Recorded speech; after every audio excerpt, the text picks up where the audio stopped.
Hola, mi nombre es Valerie Morán y el día de hoy les voy a presentar el tema de la alquimia junto a mi compañera María Gutiérrez.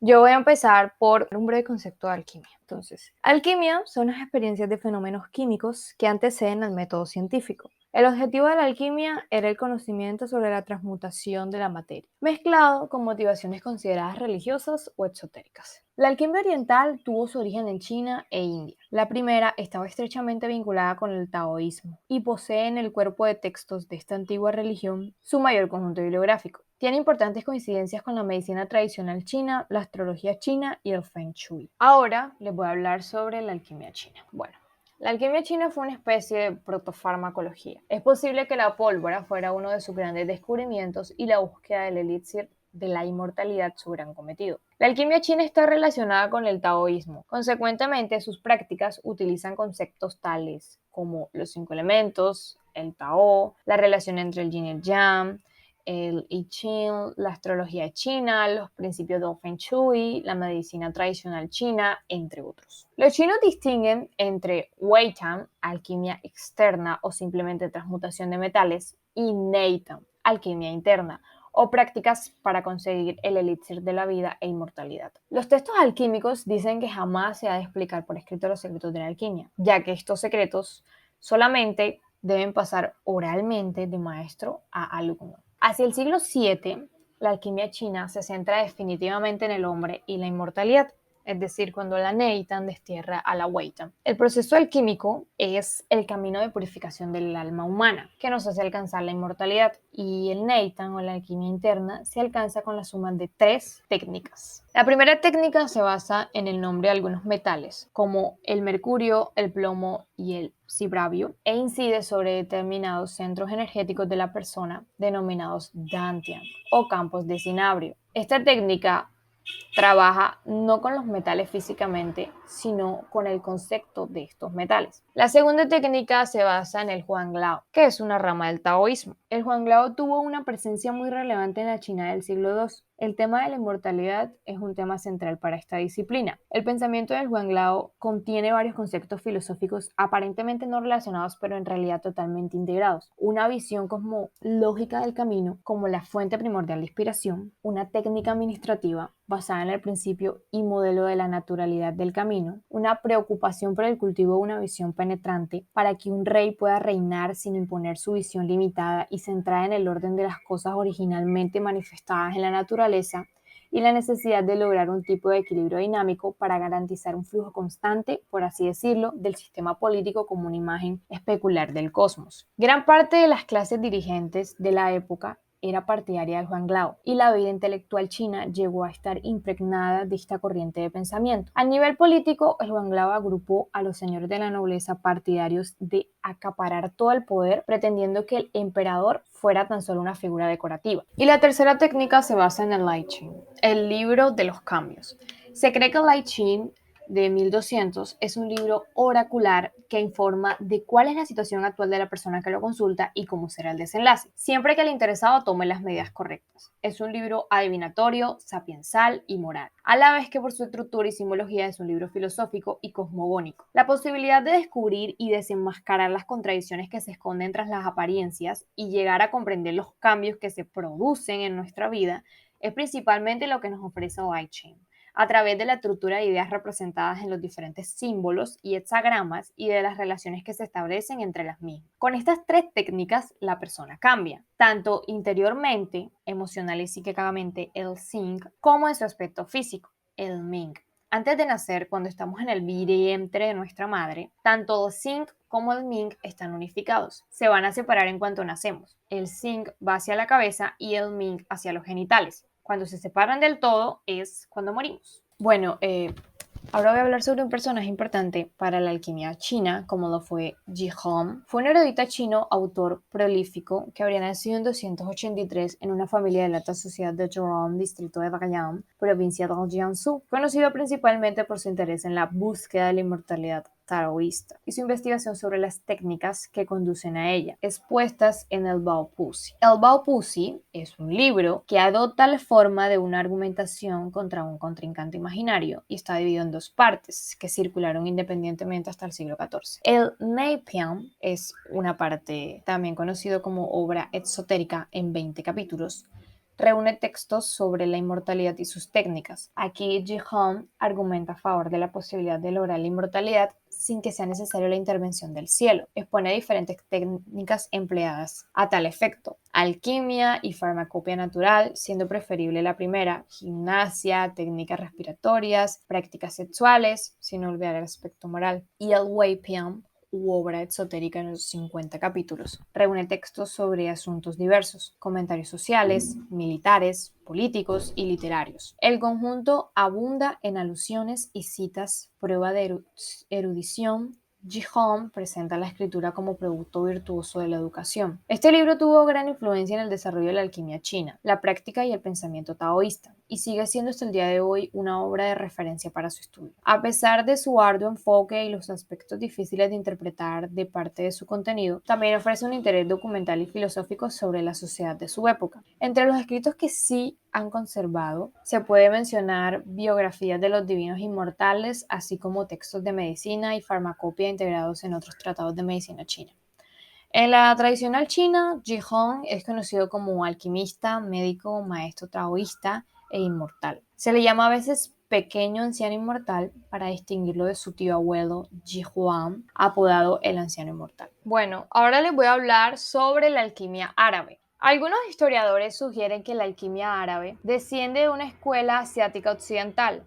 Esta escuela asiática no es ni China ni India. Se puede afirmar que la alquimia árabe estaba asociada con una ciudad específica en Siria, Haram, que según parece fue en la que se desarrollaron la mayor parte de los conocimientos alquímicos árabes.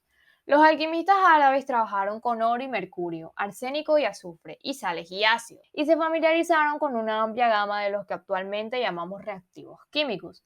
Ellos creían que los metales eran cuerpos compuestos formados por mercurio y azufre en diferentes proporciones. Muchos de los escritos árabes revelaban un carácter místico que contribuía poco al avance de la química, pero otros intentaban explicar la transmutación en términos físicos. Los árabes basaban sus teorías de la materia en las ideas aristotélicas, pero su pensamiento tendía a ser más específico, sobre todo en lo referente a la composición de los metales. Ellos creían que los metales consistían en azufre y mercurio, no propiamente estas sustancias que conocían muy bien, sino el principio del mercurio, que confería la propiedad de fluidez a los metales, y el principio del azufre, que convertía en combustibles a las sustancias y corroía a los metales. En la alquimia árabe se contempla la transformación de las piedras y de los metales, y también la transformación del cuerpo, la mente y el alma, por lo que se contempla la alquimia tanto como filosofía como ciencia. Como filosofía, la alquimia se considera una búsqueda del origen primigenio del hombre como ser espiritual, el origen del alma y la metafísica, lo que acabó derivando en la búsqueda del agua de la vida, el elixir de la eterna juventud. Como el paso de un ser imperfecto, enfermo, corruptible y efímero hacia un ser perfecto, sano, incorruptible y eterno.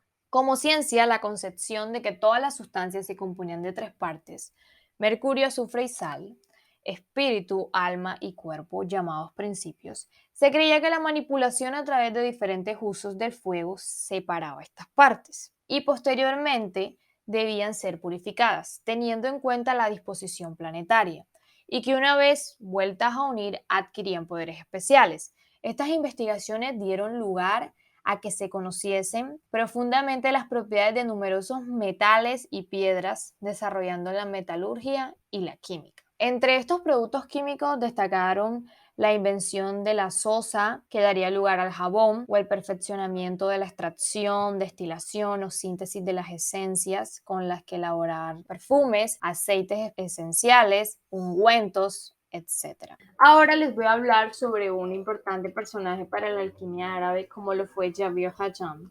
Conocido en Europa como Geber, este sabio islámico de la Edad Media es considerado el padre de la alquimia y uno de los fundadores o pioneros de la farmacología y de la química moderna. La leyenda le atribuye la autoría de entre 300 y más de 1000 obras sobre filosofía, alquimia y química.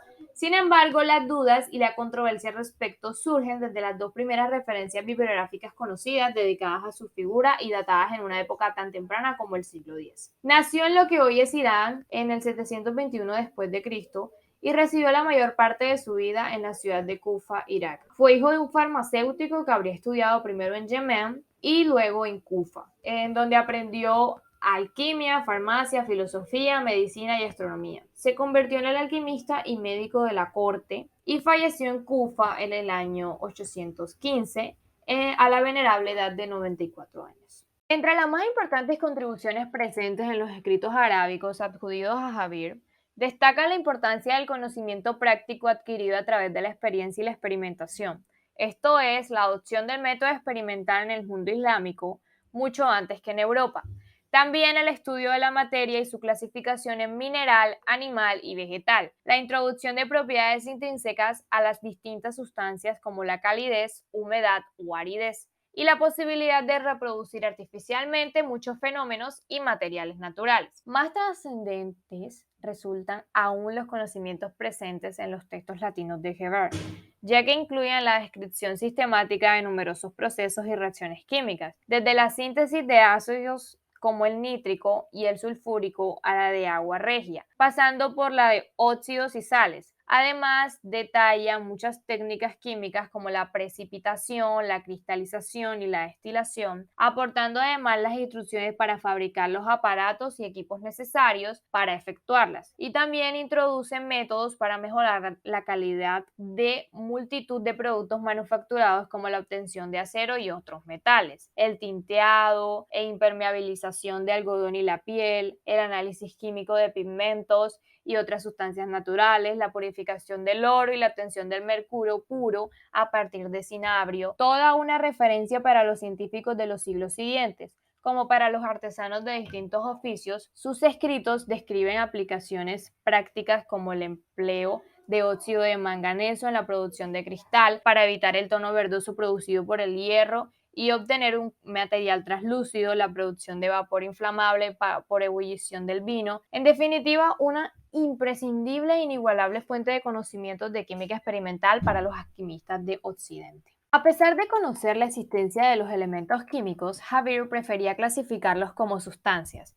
Esto se debe a que a la vez apoyaba la teoría de los cuatro elementos: agua, fuego, tierra y aire. Jabir adopta inicialmente la existencia de cuatro naturalezas: el calor, la humedad, la frialdad y la sequedad. Dichas naturalezas se unen con las sustancias y de esta unión nacen los compuestos de primer grado, es decir, lo caliente, lo húmedo, lo frío y lo seco. A su vez, estos compuestos van a producir los elementos, según el siguiente esquema. Caliente más seco más sustancia es igual a fuego. Caliente más húmedo más sustancia es igual a aire. Frío más húmedo más sustancia es igual a agua. Frío más seco más sustancia es igual a tierra. Sin embargo, complica más su teoría, ya que introduce una distinción entre las naturalezas internas y las naturalezas externas del metal. Ejemplo, el plomo es caliente y húmedo en su interior, pero frío y seco en su exterior. Ahora les voy a hablar sobre otro personaje importante de la alquimia árabe, como lo es Al-Razi. Nació en Teherán, Irán, en 865 y vivió hasta en 932. Al-Razi fue uno de los grandes pensadores del Islam y de la humanidad. Destacó como médico y científico y dejó un legado precioso a la cultura universal. Escribió cientos de obras y algunos historiadores lo destacan como el padre de la pediatría, por haber escrito el primer tratado exclusivo sobre esta especialidad. Sus escritos sobre enfermedades infecciosas han sido reconocidos como los primeros enfoques científicos en este campo. Era un gran conocedor de la medicina griega, a la que realizó aportes sustanciales a partir de sus propias observaciones. Razi es conocido por haber descubierto el ácido sulfúrico, verdadera locomotora de la química moderna y la química industrial. También descubrió el etanol, así como su refinamiento y uso en la medicina. A él se atribuye la invención del alambique y la primera destilación del petróleo para la obtención de queroso y otros destilados. El alambique es un aparato utilizado para la destilación de líquidos mediante un proceso de evaporación por calentamiento y posterior condensación por enfriamiento. Antiguamente se usaba para producir perfumes, medicinas y extraer el alcohol procedente de frutas fermentadas. Razi ha sido uno de los grandes pensadores del Islam y su influencia en la medicina y la ciencia europea fue enorme. Era un racionalista que creía en el poder de la razón. Era considerado por sus contemporáneos y biógrafos como un hombre liberal y libre. Ahora los dejo con mi compañera María.